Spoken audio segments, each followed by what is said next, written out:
তোরা কেউ গুহা থেকে বের হবি না। বাইরে অনেক বিপদ আছে। আমি তোদের জন্য তাজা ঘাস আনতে যাচ্ছি। আমি না আসা পর্যন্ত তোরা গুহার ভেতরেই থাকবি। মায়ের কথা মনে রাখিস, আমি খুব তাড়াতাড়ি ফিরে আসব। এই কথাগুলো বলে ছাগলমা ধীরে ধীরে গুহার মুখের দিকে তারপর আস্তে আস্তে গুহা থেকে বের হয়ে যায়। মা তো অনেকক্ষণ হয়ে গেলেন, এখনো ফিরে আসেননি। আমার তো খুব খিদে লাগছে, আমি একটু বাইরে গিয়ে কিছু খেয়ে আসি। মা আসার আগেই আমি আবার ফিরে আসব।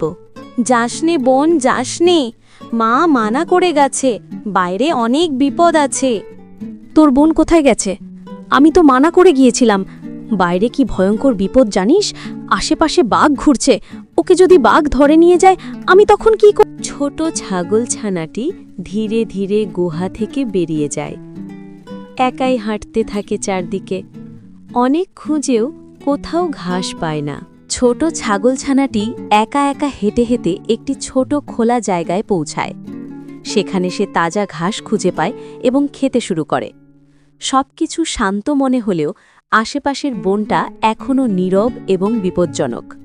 ঠিক সেই সময় একটি বড় বাঘ ধীরে ধীরে তার পাশে এসে ঘনিয়ে আসে। ছাগলছানাটি কোনো কিছু বুঝে ওঠার আগেই বাঘটি থাবা মারে। এক মুহূর্তের মধ্যে সব শেষ হয়ে যায়। শিকারটি সম্পন্ন করে বাঘটি ধীরে ধীরে সেখান থেকে চলে যায়। বন আবার নীরব হয়ে যায় আর মনে করিয়ে যায় কখনোই সতর্কতা ভুলে যাওয়া উচিত নয়।